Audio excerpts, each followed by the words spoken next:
ಅವತ್ತೇ ವಿರೋಧ ಮಾಡಬೇಕಾಗಿತ್ತು. ಇಲ್ಲ ಇದು ತಪ್ಪು ಮಾಡ್ತಾ ಇರೋದು ಅಂತ ಹೇಳಿ. ಇನಾನಿಮಸ್ ಆಗಿ ಯಾರು ಚರ್ಚೆನೇ ಮಾಡಲಿಲ್ಲ. ರಾಮನಗರ ಜಿಲ್ಲೆ ಅಂತ ಒಂದು ಒಳ್ಳೆಯ ಹೆಸರದು. ರಾಮನಗರ ಅಂತಕ್ಕಂಥದ್ದು ಒಂದು ಒಳ್ಳೆಯ ಹೆಸರಿತ್ತು. ಒಂದು ಇತಿಹಾಸ ಇದೆ ರಾಮನಗರಕ್ಕೆ. ಹೌದು, ಬೆಂಗಳೂರು ಗ್ರಾಮಾಂತರದಲ್ಲಿ ರಾಮನಗರ ಜಿಲ್ಲೆ 4 ತಾಲೂಕು, ಆ ಕಡೆ ದೇವನಹಳ್ಳಿ, ಹೊಸಕೋಟೆ, ದೊಡ್ಡಬಳ್ಳಾಪುರ ಮತ್ತು ನಮ್ಮ ನೆಲಮಂಗಲ, ಇವು ಸೇರಿತಿ 8 ತಾಲೂಕು. ಆ ಕಡೆ 4 ಭಾಗ, ಈ ಕಡೆ 4 ಕ್ಷೇತ್ರಗಳು, ಆ ಕಡೆ 4 ಕ್ಷೇತ್ರಗಳು. ಏನೇ ಕೆಲಸ ಮಾಡ್ಕೋಬೇಕಾದ್ರೂ ಬೆಂಗಳೂರಿಗೆ ಹೋಗ್ಬೇಕಾಗಿತ್ತು. ರಾಮನಗರ ಜಿಲ್ಲೆ ಮಾಡಿದ್ರಿಂದ ಜನಕ್ಕೆ ಮನೆ ಬಾಗಿಲಿಗೆ ಕೆಲಸ ಆಗ್ತಕ್ಕಂಥ ಒಂದು ವಾತಾವರಣ ಅವ್ರಿಗೆ ಅನುಕೂಲ ಆಗಿದೆ. ಆ ಭಾಗದಲ್ಲಿ ಈಗ ಬೆಂಗಳೂರಿನಲ್ಲಿ ಬೆಂಗಳೂರು ಗ್ರಾಮಾಂತರದ್ದು ಬೆಂಗಳೂರು ಸಿಟಿಲಿದೆಯಾ?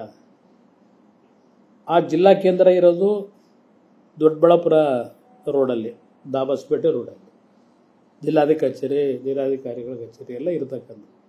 ಅವರೇನೋ ಭಾಳ ಬುದ್ಧಿವಂತರಂತೆ, ಪಾಪ ಅವ್ನು ಯಾರೋ ಹೇಳೋರೆ ನನ್ನ ಜೊತೆಲಿ ಇದು ಮಹಾನ್ ಭಾವ. ಭಾಳ ಬುದ್ಧಿವಂತರು ಬೆಂಗಳೂರು ಗ್ರಾಮಾಂತರದವರು, ಅದಕ್ಕೆ ಬೆಂಗಳೂರು ಗ್ರಾಮಾಂತರ ಅಂತ ಇಟ್ಕೊಂಡ್ರು ಅಂತ. ಬೆಂಗಳೂರು ಗ್ರಾಮಾಂತರ ಅಂತೇಳಿ ಕಂಟಿನ್ಯೂ ಮಾಡಿದ ಕುಮಾರಸ್ವಾಮಿನೇ. ಅವ್ರು ಯಾರು ಇಟ್ಕೊಂಡಿದ್ದಲ್ಲ ಅದನ್ನ. ಈ ರಾಜಕಾರಣಕ್ಕೆ ನಾನು ಈಗ ತಲೆ ಕೆಡಿಸ್ಕೊಳ್ಳಲ್ಲ. ಆಮೇಲೆ ಅದೇನೋ ಇಲ್ಲಿಗೇನೋ ಕಳಿಸಿದ್ರಂತಲ್ಲ ಹೋಮ್ ಮಿನಿಸ್ಟರ್ ಹತ್ರ, ಕೇಂದ್ರ ಸರ್ಕಾರಕ್ಕೆ. ನನಗದು ಏನೂ ಸಂಬಂಧ ಇಲ್ಲ. ಅವ್ರು ಕಳಿಸಿದ್ದೂ ಗೊತ್ತಿಲ್ಲ, ರಿಜೆಕ್ಟ್ ಮಾಡಿ ಇವ್ರು ಕಳಿಸಿರೋದು ನನಗೆ ಗೊತ್ತಿಲ್ಲ. ಈಗ ಇಟ್ಕೊಂಡವ್ರೆ, ಇವರೇನು ಶಾಶ್ವತವಾಗಿರ್ತಾರ? ಗೊತ್ತಿದೆ ನನಗೆ ಮುಂದಿನ ಚುನಾವಣೆ ಏನಾಗುತ್ತೆ ಅಂತ. ಏಕೆಂದರೆ ಆ ಜಿಲ್ಲೆಗೆ ನನ್ನ ರಾಮನಗರದ್ದು ಹೆಸರನ್ನೇ ಇಡಬೇಕಾದ್ರೆ ಅದಕ್ಕೊಂದು ಇತಿಹಾಸ ಇದೆ. ಅದರಿಂದ ನೋಡೋಣ ಮುಂದೆ ಇದೆಲ್ಲ. ಈಗ ನಾನು ಚರ್ಚೆ ಮಾಡೋಕ್ಕೆ ಹೋಗಲ್ಲ. ಅದೆಂಥದ್ದೋ ಬೆಂಗಳೂರು ದಕ್ಷಿಣ ಮಾಡ್ಕೊಂಡಿದ್ದೀರಪ್ಪ, ಹೋಗಿ ಕ್ಷೇತ್ರದಲ್ಲಿ ಕೆಲಸ ಹೆಂಗೆ ಮಾಡ್ಬೇಕು ಮಾಡ್ರಪ್ಪ. ಹಿಡ್ಕೊಂಡಿದ್ದಾರೆ ಡೆವಲಪ್ಮೆಂಟ್ ಮಾಡಿ. 1 ಕೋಟಿ ಜಮೀನು 4 ಕೋಟಿ ಆಗುತ್ತೆ. ಈಗಾಗಿಲ್ವಾ? ಅವರ ಜಮೀನುಗಳಾಗಬಹುದು, ಗೊತ್ತಿದೆ ನನಗೆ. ನಿಮಗೂ ಲಾಭ ಆಗುತ್ತೆ ಅಂತ. ನನಗೆ ಯಾಕೆ ಲಾಭ? ಈಗ ನನ್ನ ಜಮೀನು ವ್ಯಾಲ್ಯೂ ಇರೋದು, ಆ ಜಮೀನು ಗಿಡಗಳಕ್ಕೆ ಹೊರಟವರಲ್ಲ. 40 ವರ್ಷದಿಂದ ಖರೀದಿ ಮಾಡಿರೋ ಜಮೀನು. SIT 5 ಜನ ಅಧಿಕಾರಿಗಳಾಕಿ SIT ರಚನೆ ಮಾಡ್ಕೊಂಡು ಏನೋ ನಡೆಸ್ತಾವ್ರಲ್ಲ. ಅದೇನೋ ಕುಮಾರಸ್ವಾಮಿ ಒತ್ತುವರಿ ಮಾಡ್ಕೊಂಡ್ಬಿಟ್ಟವನೆ ಅಂತ ಹೇಳಿ 40 ವರ್ಷದಿಂದ ನಡೆಸ್ತಾವ್ರೆ ಆ ಜಮೀನಿನ ಬಗ್ಗೆ. ಕಷ್ಟಪಟ್ಟು ಸಂಪಾದನೆ ಮಾಡಿದ್ದು, ರಾಜಕೀಯಕ್ಕೆ ಬರೋದಕ್ಕಿಂತ ಮುಂಚೆ ಮಾಡಿದ್ದು ನಾನು. ಏನು ನನ್ನ ಮೇಲೆ ಗದಾಪ್ರಹ ಮಾಡಕ್ಕೆ ಹೊರಟ್ರು. ಇವತ್ತು ಬೆಂಗಳೂರಿನಲ್ಲಿ ಇವ್ರುಗಳು ಮಾಡ್ಕೊಂಡಿರ್ತಕ್ಕಂಥದ್ದು ಇದೆಯಲ್ಲ, ಬೆಂಗಳೂರು ಸುತ್ತಮುತ್ತ ಒಂದು 50% ಜಾಗ ಸರ್ಕಾರಿ ಭೂಮಿಗಳು. ಇದೆಲ್ಲ ತೆಗೆದ್ರೆ ಈಗ ನನ್ನ ಮೇಲೆ ಏನು ಮಾಡೋಕ್ಕೆ ಹೊರಟ್ರಲ್ಲ, ನಾನೇನು ಎದುರಿಸ್ತಾ ಇಲ್ಲ. ನಾನು ಕಾನೂನು ಪ್ರಕಾರ ಎದುರಿಸ್ತೀನಿ, ಏನು ತೊಂದರೆ ಇಲ್ಲ. ಇವ್ರದ್ದೆಲ್ಲ ಬಂಡವಾಳ ಗೊತ್ತಿದೆ, ಏನೇನು ಮಾಡ್ಕೊಂಬಂದು. ಶಾಂತಿನಗರ ಹೌಸಿಂಗ್ ಸೊಸೈಟಿ ರಾಮಕೃಷ್ಣ ಕಾಲದಲ್ಲಿ ದಲಿತರಿಗೆ ಸೈಟ್ ಕೊಡಬೇಕು ಅಂತ ರಾಮಕೃಷ್ಣ ಹೆಗಡೆ ಕಾಲದಲ್ಲಿ ಜನತಾದಳ ಸರ್ಕಾರದಲ್ಲಿ ಕೊಟ್ಟಿರೋ ಜಾಗ ಶಾಂತಿನಗರದಲ್ಲಿ. ಯಾರಪ್ಪ ನುಂಗಾಕ್ದವರು? ಅವ್ರಿಗೆ ಭಾಳ ಶಕ್ತಿ ಇದೆ, ಏನು ಬೇಕಾದರೂ ಮಾಡಿ ಏನು ಬೇಕಾದ್ರೂ ನುಂಗ್ತಾರೆ. ಅದಕ್ಕೆ ಏನು ಬೇಕಾದರೂ ಎಲ್ಲಿ ಬೇಕಾದರೂ ವ್ಯಾಪಾರ ಮಾಡ್ಕೋತಾರೆ ಸೆಟೇಟ್ ಮಾಡ್ಕೊಳ್ಳೋಕ್ಕೆ. ದಲಿತರಿಗೆ ಕೊಟ್ಟು ಭೂಮಿ ಸಿದ್ದರಾಮಣ್ಣವರು ಏನು ಹೊಡಿತಾರೆ ಕೈಯಿಂದ. ಆ ದಲಿತರು ಕೊಟ್ಟು ಭೂಮಿ ನುಂಗಿರ್ತಕ್ಕಂಥ ಜೊತೆ ಇಟ್ಕೊಂಡು ಕೂತಿದ್ದೀರಿ. ಈಗ ಪಾಪ ಈಗ ಮುಖ್ಯಮಂತ್ರಿ ಬೇರೆ ಮಾಡಬೇಕಾಗಿದೆ. ಇದೆಲ್ಲದಕ್ಕಿಂತ ಹೆಚ್ಚಾಗಿ ನೆನ್ನೆ ನಾನು ಹರಿಪ್ರಸಾದ್ ಅವರ ಒಂದು ಹೇಳಿಕೆ ನೋಡ್ತಾ ಇದ್ದನಪ್ಪ.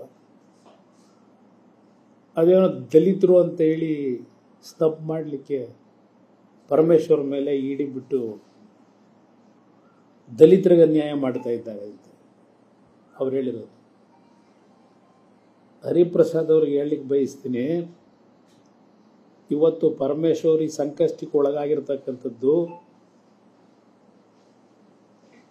ಕಾಂಗ್ರೆಸ್ನ ಪ್ರಭಾವಿ ನಾಯಕನಿಂದಲೇ ಇವತ್ತು ಈ ಪರಿಸ್ಥಿತಿ ಎದುರಿಸ್ತಾ ಇದ್ದಾರೆ. ನಾನಾದರೆ ಹಿಂದೆ ಮುಂದಿಂದ ಈ ಏನು ನಡೀತಾ ಇದೆ ಇಡಿ ಅದರ ಬಗ್ಗೆ ಚರ್ಚೆ ಮಾಡಲ್ಲ. ಆ ಹೆಣ್ಣುಮಗಳು ಅವತ್ತು ದುಬೈಯಿಂದ ಬಂದಾಗ ಆ ಹೆಣ್ಣುಮಗಳು ಈ ಥರ ಚಿನ್ನ ತರ್ತಾ ಇದ್ದಾಳೆ ಅಂತೇಳಿ ಮೆಸೇಜ್ ಕೊಟ್ಟಾರೆ ಯಾರು? ಸಿದ್ದರಾಮಯ್ಯನಿಗೆ ಗೊತ್ತಿಲ್ಲ? ಎಲ್ಲಿಂದ ಮೆಸೇಜ್ ಹೋಯ್ತು?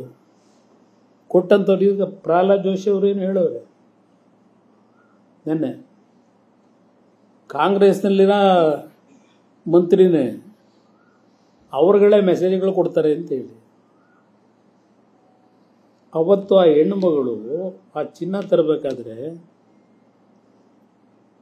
ಆ ಹೆಣ್ಮಗಳು ತರ್ತಿರ್ತಕ್ಕಂಥ ಮಾಹಿತಿ ಕೊಟ್ಟಿದ್ದೇ ಆ ಪ್ರಭಾವಿ ಕಾಂಗ್ರೆಸ್ ನಾಯಕ. ಯಾಕೆಂದ್ರೆ ಪರಮೇಶ್ವರ್ ಅವರು ದಲಿತ ಸಮಾವೇಶ ಮಾಡ್ತೀನಿ ಅಂತ ಹೇಳಿ ದೆಹಲಿಗೆ ಬಂದು ದೆಹಲಿ ನಾಯಕರು ಭೇಟಿ ಮಾಡಿ ಅವರು ಪ್ಯಾರಲಲ್ಲಿ ನಾನು ಒಬ್ಬ ಮುಂದಿನ ಮುಖ್ಯಮಂತ್ರಿ ಅಭ್ಯರ್ಥಿ ಅಂತಕ್ಕಂಥ ಬಿಂಬಿಸ್ಕೋಬೇಕು ಅಂತೇನು ಹೊರಟರು. ಅದರ ಹಿನ್ನೆಲೆ ಈ ಪ್ರಕರಣ ಪ್ರಾರಂಭ ಆಗಿತ್ತು. ಸಿದ್ದರಾಮಯ್ಯರಿಗೆ ಗೊತ್ತಿಲ್ವಾ? ಕಾಂಗ್ರೆಸ್ನವ್ರಿಗೆ ಗೊತ್ತಿಲ್ವಾ ಇದು ಈ ವಿಷಯ? ಓಹೋ, ಈಗ ಕೇಂದ್ರ ಸರ್ಕಾರದ ಮೇಲೆ ಇಡೀ ರಾಷ್ಟ್ರದಾದ್ಯಂತ ಏನೋ ಪ್ರತಿಭಟನೆ ಮಾಡ್ತಾರಂತೆ. ಇಡೀ ರಾಷ್ಟ್ರದಾದ್ಯಂತ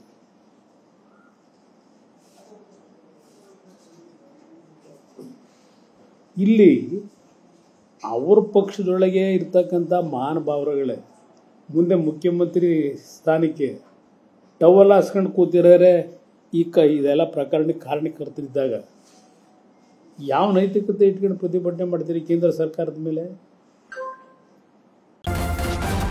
ನ್ಯೂಸ್ ಫಸ್ಟ್ ನಿರ್ಭೀತಿಯಿಂದ ನಿಮ್ಮ ಪರವಾಗಿ.